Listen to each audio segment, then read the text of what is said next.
ರಾಜ್ಯ ಸ್ವಾಗತ.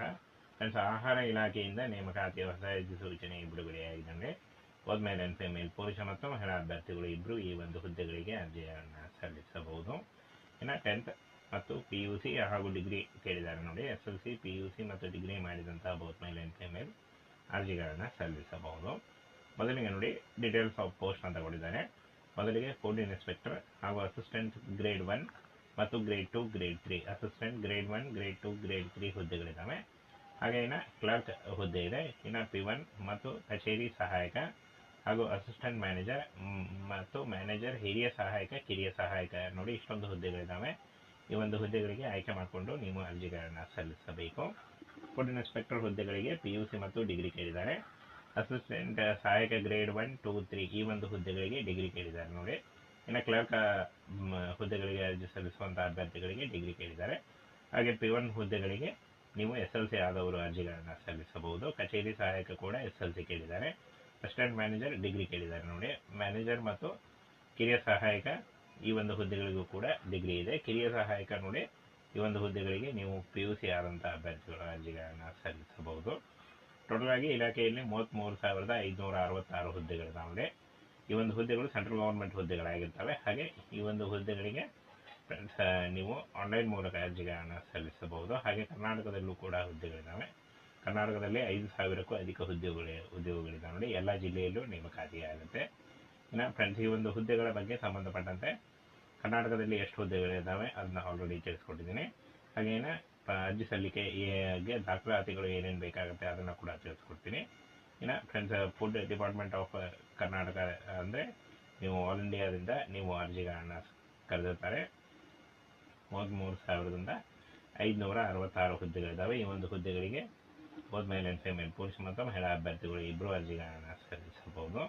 ಇನ್ನು ಸ್ಯಾಲರಿ ನೋಡಿ, ಪರ್ ಮಂತ್ 21,000ದಿಂದ 1,21,000ವರೆಗೂ ನೀವು ಈ ಒಂದು ಹುದ್ದೆಗಳಿಗೆ ಆಯ್ಕೆ ಆದಂಥ ಅಭ್ಯರ್ಥಿಗಳಿಗೆ ಸ್ಯಾಲರಿ ಇರುತ್ತೆ. ಹಾಗೇನೆ ಇಲ್ಲಿ ನೋಡಿ, ಏಜ್ ಲಿಮಿಟ್ ಕೇಳಿದ್ದಾರೆ ನೋಡಿ. 18ರಿಂದ 35 ವರ್ಷದ ಒಳಗಿನವರು ಈ ಒಂದು ಹುದ್ದೆಗಳಿಗೆ ಅರ್ಜಿಗಳನ್ನು ಸಲ್ಲಿಸಬಹುದು. OBC ಅಭ್ಯರ್ಥಿಗಳಿಗೆ 3 ವರ್ಷ ಮತ್ತು SC/ST ಅಭ್ಯರ್ಥಿಗಳಿಗೆ 5 ವರ್ಷಗಳ ವಯೋಮಿತಿ ಸಲ್ಲಿಕೆ ಕೂಡ ಇರುತ್ತೆ. ಇನ್ನು ಸೆಲೆಕ್ಷನ್ ಪ್ರಾಸೆಸ್ಸು ಲಿಖಿತ ಪರೀಕ್ಷೆ ಇರುತ್ತೆ, ಮುಖ್ಯ ಪರೀಕ್ಷೆ ಇರುತ್ತೆ, ಹಾಗೂ ಸಂದರ್ಶನ ಮತ್ತು ದಾಖಲೆ ಪರಿಶೀಲನೆ ಮಾಡಿ ನಿಮಗೆ ಆಯ್ಕೆಯನ್ನು ಮಾಡಿಕೊಳ್ಳಲಾಗುತ್ತೆ ಅಂತ ಹೇಳಿದ್ದಾರೆ ನೋಡಿ. ಇನ್ನು ಫ್ರೆಂಡ್ಸ್, ಈ ಒಂದು ಹುದ್ದೆಗಳಿಗೆ SLC, PUC, diploma, BSc, BTech ಆದಂಥ ಅಭ್ಯರ್ಥಿಗಳು ಕೂಡ ಅರ್ಜಿಗಳನ್ನು ಸಲ್ಲಿಸಬಹುದು. ಈ ಒಂದು ಹುದ್ದೆಗಳಿಗೆ ಯಾವುದೇ ರೀತಿಯ ಒಂದು ಅಪ್ಲಿಕೇಶನ್ ಫೀ ಇರಲ್ಲ ನೋಡಿ.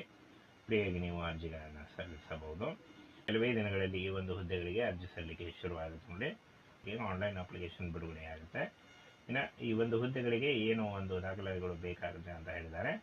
ಭಾವಚಿತ್ರ ಬೇಕಾಗುತ್ತೆ ನೋಡಿ, ಅಂದರೆ ಒಂದು ಫೋಟೋ ಮತ್ತು ಸಿಗ್ನೇಚರ್ ಬೇಕಾಗುತ್ತೆ. ಆದಾಯ ಪ್ರಮಾಣ ಪತ್ರ ಅಥವಾ ಜಾತಿ ಪ್ರಮಾಣ ಪತ್ರ, ಶೈಕ್ಷಣಿಕ ಅಂಕಪಟ್ಟಿಗಳು, ಹಾಗೇನೆ ಕಡ್ಡಾಯವಾಗಿ ಆಧಾರ್ ಕಾರ್ಡ್ ಬೇಕು ಅಂತ ಹೇಳಿದ್ದಾರೆ. SLC ಅಂಕಪಟ್ಟಿ ಬೇಕಾಗುತ್ತೆ ಅಥವಾ ದ್ವಿತೀಯ ಅಂಕಪಟ್ಟಿ, ಡಿಪ್ಲೊಮಾ ಅಂಕಪಟ್ಟಿ, ಇನ್ನು ಪದವಿ ಅಂಕಪಟ್ಟಿ ಯಾವುದಾದ್ರೂ ಇದ್ರೂ ನೀವು ಬೇಕಾಗುತ್ತೆ.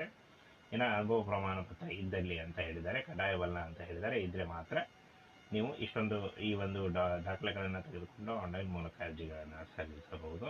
ಫ್ರೆಂಡ್ಸ್, ಆಹಾರ ಇಲಾಖೆಯಿಂದ ನೇಮಕಾತಿಯ ಹೊಸ ಅಧಿಸೂಚನೆ ಬಿಡುಗಡೆಯಾಗಿದ್ದಂಗೆ ಹೋದ್ಮೇಲೆ ಆ್ಯಂಡ್ ಫಿಮೇಲ್ ಪುರುಷ ಮತ್ತು ಮಹಿಳಾ ಅಭ್ಯರ್ಥಿಗಳು ಇಬ್ಬರು ಈ ಒಂದು ಹುದ್ದೆಗಳಿಗೆ ಅರ್ಜಿಯನ್ನು ಸಲ್ಲಿಸಬಹುದು.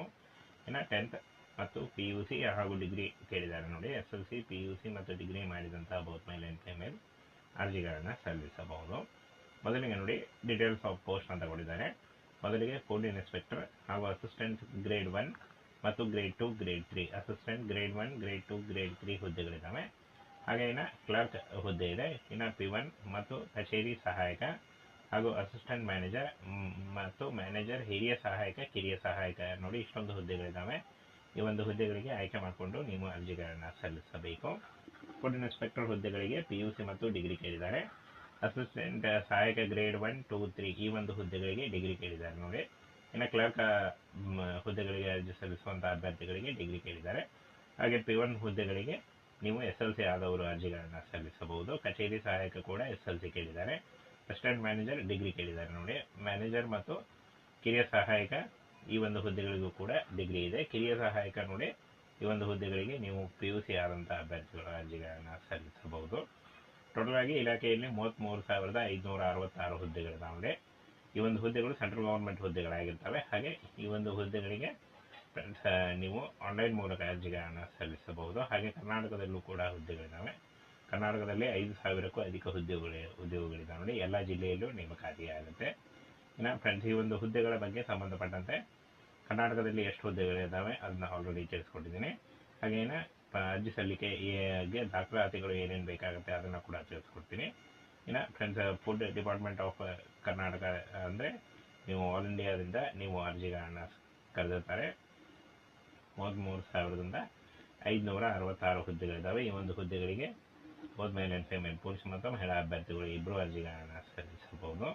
ಇನ್ನು ಸ್ಯಾಲರಿ ನೋಡಿ ಪರ್ ಮಂತ್ 21,000ದಿಂದ 1,21,000ವರೆಗೂ ನೀವು ಈ ಒಂದು ಹುದ್ದೆಗಳಿಗೆ ಆಯ್ಕೆಯಾದಂಥ ಅಭ್ಯರ್ಥಿಗಳಿಗೆ ಸ್ಯಾಲ್ರಿ ಇರುತ್ತೆ.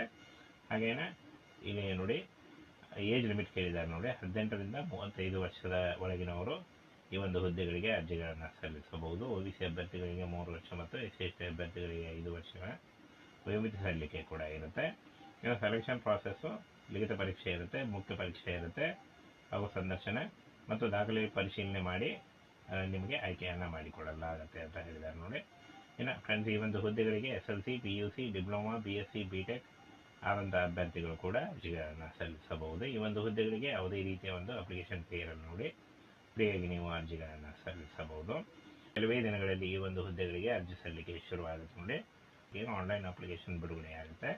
ಇನ್ನು ಈ ಒಂದು ಹುದ್ದೆಗಳಿಗೆ ಏನು ಒಂದು ದಾಖಲೆಗಳು ಬೇಕಾಗುತ್ತೆ ಅಂತ ಹೇಳಿದ್ದಾರೆ. ಭಾವಚಿತ್ರ ಬೇಕಾಗುತ್ತೆ ನೋಡಿ, ಅಂದರೆ ಒಂದು ಫೋಟೋ ಮತ್ತು ಸಿಗ್ನೇಚರ್ ಬೇಕಾಗುತ್ತೆ. ಆದಾಯ ಪ್ರಮಾಣ ಪತ್ರ ಅಥವಾ ಜಾತಿ ಪ್ರಮಾಣ ಪತ್ರ, ಶೈಕ್ಷಣಿಕ ಅಂಕಪಟ್ಟಿಗಳು, ಹಾಗೇನೆ ಕಡ್ಡಾಯವಾಗಿ ಆಧಾರ್ ಕಾರ್ಡ್ ಬೇಕು ಅಂತ ಹೇಳಿದ್ದಾರೆ. SLC ಅಂಕಪಟ್ಟಿ ಬೇಕಾಗುತ್ತೆ ಅಥವಾ ದ್ವಿತೀಯ ಅಂಕಪಟ್ಟಿ, ಡಿಪ್ಲೊಮಾ ಅಂಕಪಟ್ಟಿ, ಇನ್ನು ಪದವಿ ಅಂಕಪಟ್ಟಿ ಯಾವುದಾದ್ರೂ ಇದ್ದರೂ ನೀವು ಬೇಕಾಗುತ್ತೆ. ಇನ್ನು ಅನುಭವ ಪ್ರಮಾಣ ಪತ್ರ ಇದ್ದಲ್ಲಿ ಅಂತ ಹೇಳಿದ್ದಾರೆ, ಕಡ್ಡಾಯವಲ್ಲ ಅಂತ ಹೇಳಿದ್ದಾರೆ. ಇದ್ದರೆ ಮಾತ್ರ ನೀವು ಈ ಒಂದು ದಾಖಲೆಗಳನ್ನು ತೆಗೆದುಕೊಂಡು ಆನ್ಲೈನ್ ಮೂಲಕ ಅರ್ಜಿಗಳನ್ನು ಸಲ್ಲಿಸಬಹುದು.